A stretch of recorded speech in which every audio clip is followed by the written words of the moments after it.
భారతదేశం అనేసరికి గుర్తొచ్చే చేనేత సాంప్రదాయం, చీర సాంప్రదాయాన్ని ఇంకా బతికే ఉంది. మేమందరం కూడా చేనేత కార్మికులకు అండగా నిలబడతామని విశాఖ వేదికగా విశాఖ మహిళలే కాకుండా చుట్టుపక్కల ఉన్న మహిళలందరూ కూడా ఇక్కడికి చేరి చేనేత కార్మికులకి మీరు ఇస్తున్న ఒక మంచి బహుమతికి మీ అందరికీ కూడా శిరస్సు వంచి పాదాభివందనం చేస్తున్నా.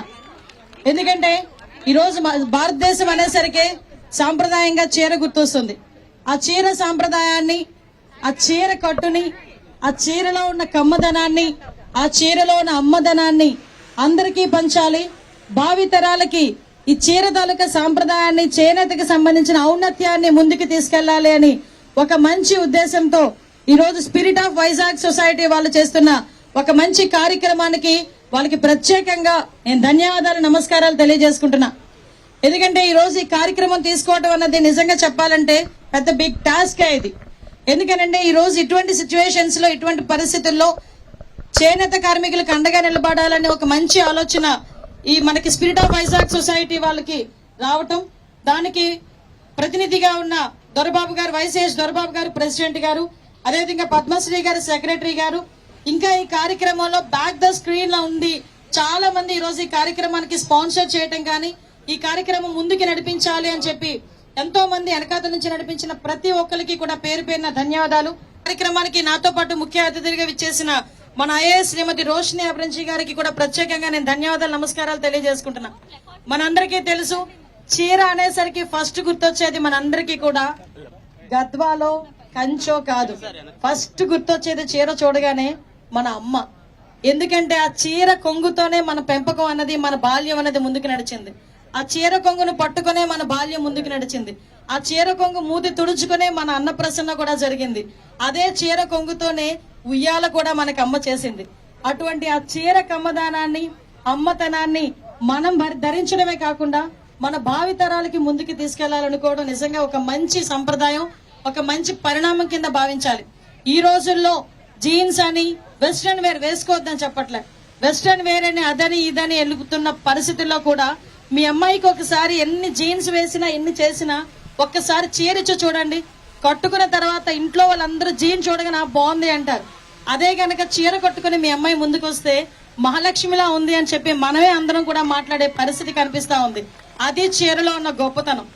ఈ రోజు మన దగ్గర చూస్తే చేనేత రంగాల వాళ్ళకి ఈ రోజు మనం కట్టుకున్న ఈ చీర వాళ్ళు నేసేటప్పుడు వాళ్ళ తాలూకా ఆకలి, వాళ్ళ తాలూకా జీవన విధానం, వాళ్ళ తాలూకా ప్రేమ, వాళ్ళ తాలూకా ఆప్యాయత అంతా కలుపుకొని ఆ చీరలో నేచి ప్యాకెట్ లో పెట్టి మన దగ్గరికి వస్తే అది కూడా మనం అంతే ఆప్యాయంగా మన ఒంటి మీద ధరించిన తర్వాత నిజంగా వాళ్ళకి ఇచ్చిన ఒక సరైన బహుమతి ఆ చేనేత కార్మికులకి. ఈ రోజు పరిస్థితి ఏంటంటే సుమారుగా 8% దగ్గర 5 లక్షల నుంచి 8 లక్షల వరకు ఉన్న చేనేత కార్మికులు ఈ రోజుకి కూడా చాలా ఇబ్బందులు పడే పరిస్థితి. మనం ఒకనొక సందర్భంలో తెలుసుకోవాలనుకుంటే ఇదే చేనేత కార్మికులు ఇంతకు ముందు మనకి భారతదేశానికి విదేశీ మారక ద్రవ్యం తీసుకురావడంలో మెయిన్ కీలక పాత్ర వహించారని చెప్పడానికి మనం గర్వంగా భావించాలి. ఎందుకంటే అటువంటి పరిస్థితుల నుంచి ఈ రోజు చేనేత కార్మికులను కాపాడుకోవాలి, చేనేత కార్మికులకి మనం అందరం కూడా అండగా నిలబడాలి అన్న పొజిషన్ కి వచ్చిందంటే ఒక రకంగా మనం బాధపడాల్సిన విషయం పరేం లేదు. మేమందరం ఉన్నామని చెప్పి మీలాంటి మహిళలందరూ కూడా ముందుకొచ్చి నిలబడటం కూడా ఒక మంచి పరిణామం. ఒకటే విషయం అండి, చేనేత కార్మికుల సంగతి నేను చూస్తా ఉంటాను. నా కాన్స్టిట్యున్సీలో కూడా చాలా మంది చేనేత కార్మికులు ఉన్నారు. వాళ్ళు ఎటువంటి బాధలు పడతారంటే ఒక చీర నెయ్యటానికి దగ్గర 20 రోజులు పడుతుంది. 20 రోజులు కూడా వాళ్ళు ఒక చిన్న అండర్ గ్రౌండ్ దగ్గర ఒక మగ్గం వేసుకొని ఆ మగ్గంతో చేతికి కాలుకి కూడా 24 గంటలు వాళ్ళు మూమెంట్ ఇస్తేనే గానీ, మనం ఒక గంట నడిస్తేనే మనం ఇబ్బంది పడతాం. ఆ మూమెంట్ ఇస్తేనే గానీ ఒక చీర నేయటం అవ్వదు. వరదలు వచ్చినా, వర్షం వచ్చి చిన్న వర్షం వచ్చినా, వరదలు వచ్చినా ఫస్ట్ మునిగిపోయేది చేనేత కార్మికుల మగ్గాలకు సంబంధించిన ఆ ఎక్విప్మెంటే. అటువంటి పరిస్థితుల నుంచి కోవిడ్ లాంటి విపత్కరమైన పరిస్థితుల్లో కూడా వాళ్ళు తట్టుకొని నిలబడి ఈ రోజు మనందరికీ కూడా ఒక సంప్రదాయాన్ని గౌరవించడమే కాకుండా ఇది భారతదేశ సాంప్రదాయం అని ఎన్ని ఇబ్బందులు ఎదుర్కొన్నా కూడా ముందుకు తీసుకెళ్తున్నారు. ఇవన్నీ ఒక ఎత్తు అయితే నేను అడిగా, ఏంటి సారీని ప్రమోట్ చేయాలంటే బెట్ ఒక ఇందాక మనకి చెప్పినట్టుగా ఒక ఫ్యాషన్ షో లాంటిదో there different types of sari కట్టడాలు ఉంటాయి మనకి. ఎందుకంటే మన భారతదేశం రకరకాల సంప్రదాయాలకి పుట్టినిల్లు.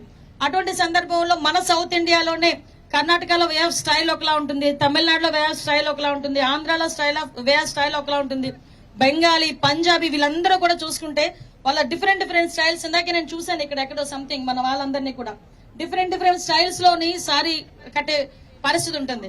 కానీ నేను అడిగా సారీలోని వాక్ ఏంటి అన్న, ఆ తర్వాత అర్థమైంది మనం ఏదైనా యాక్చువల్ గా మన ఫిట్నెస్ కి సంబంధించి కూడా చాలా మంది ఈ రోజు ఎక్కడికైనా వాకింగ్ కి వెళ్ళాలంటే అబ్బా డ్రెస్సులు మేము వేసుకోలేమబ్బా, వాకింగ్ కి లేకపోతే ఒక యోగా చేయండి అంటే అబ్బా చేయడం కష్టం అబ్బా. కొన్ని వాకింగ్ అయినా అన్నా కూడా చాలా మంది చీరలో కంఫర్ట్నెస్ ఎత్తుక్కోవడంలో చాలా ఇబ్బంది పడతారు. కానీ ఈ రోజు నాకు అనిపించింది ఒక 2 కిలోమీటర్స్ సారీలో కూడా వాక్ చేయగలిగాం. సో ఇది రెండిటికి సంబంధించింది, ఒకటి మనకి ఫిట్నెస్ కి సంబంధించి, అదేవిధంగా మన ఆరోగ్యానికి సంబంధించి, అట్ ద సేమ్ టైం చేనేత కార్మికులకి మనందరం కూడా అండగా నిలబడాలని ఒక మంచి స్లోగన్ ఇచ్చినందుకు మీ అందరికీ కూడా ప్రత్యేకంగా ధన్యవాదాలు. ఎందుకంటే ఒక చిన్న కార్యక్రమం, చీర ఎలాంటిదంటే ఏ కాలానికైనా దానికి తగ్గ చీరలు ఉంటాయి. మన ఇంట్లో వాళ్ళు అంటారు ఎన్ని చీరలు ఉన్నా మీకు ఇంకా ఆశ తీరదే అంటారు.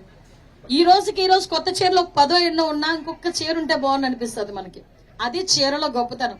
అటువంటి ఈ మంచి చీర కాన్సెప్ట్ మీద తీసుకొచ్చి అందులో నన్ను ఈ రోజు అందులో మీకులాగే నేను చీరలు పిచ్చేదాన్ని కాబట్టి నన్ను పిలిచి ఈ రోజు కూర్చొని ఇక్కడ నాకు నిజంగా ఒక మంచి అవకాశం ఇచ్చారు, మంచి వేదిక ఇచ్చారు. నిజంగా thank you so much of spirit of Vizag వాళ్ళకి నేను చాలా థ్యాంక్స్ చెప్తున్నానండి. ఒకటే చెప్తున్నా, మీ అందరి దయ వల్ల మీలాంటి వాళ్ళందరూ కూడా ముందుకు రావటం వల్ల ఈరోజు చేనేత అన్నది బతకాలి. ఎందుకంటే ఈ రోజు మహాసముద్రాన్ని తలపించేటట్టుగా ఈ రోజు మహిళా సముద్రం అంతా కూడా ఈ రోజు ఇందాక నేను చూశాను. సుమారుగా లాస్ట్ ఇయర్ కండక్ట్ చేస్తే 8,000 మంది వస్తే ఈసారి కండక్ట్ చేయడానికి రిజిస్ట్రేషన్స్ దగ్గర 13,000 మంది ఉన్నాయంటే hats off to Vizag women నిజంగా. ఎందుకంటే మీరందరూ కూడా ఈ రోజు ముందుకొచ్చి మన సంప్రదాయాన్ని, మన కట్టుబొట్టుని కూడా ప్రపంచానికి, భావితరాల వారికి తీసుకెళ్లడంలో మీ వంతు సహాయ సహకారాలు అందించడమే కాకుండా నన్ను కూడా ఇందులో భాగస్వామిని చేసినందుకు ప్రత్యేకంగా అందరికీ కూడా ధన్యవాదాలు. ఈ రోజు నుంచి 7వ తారీఖున కూడా మనకి జాతీయ చేనేత దినోత్సవం ముందు ఈ కార్యక్రమం జరగడం కూడా ఒక మంచి పరిణామం కింద భావించాలి. మనందరం కూడా చేనేత కార్మికుల్ని పైకి తీసుకురావాలి, వాళ్ళకి అండదండగా నిలబడాలి. అంటే మన సాంప్రదాయాల్ని మనం ముందుకు తీసుకెళ్లడమే దీనిలో ఒక బాధ్యతగా తీసుకొని ముందుకెళ్లాలని మనస్ఫూర్తిగా మీ అందరికీ తెలియజేసుకుంటూ మరొకసారి స్పిరిట్ ఆఫ్ వైజాగ్ అందరికీ కూడా మన దొరబాబు గారికి, మేడం డాక్టర్ గారికి అందరికీ కూడా పేరు పేరున ధన్యవాదాలు, నమస్కారాలు తెలియజేసుకుంటూ సెలవు తీసుకుంటున్నా. జై హింద్.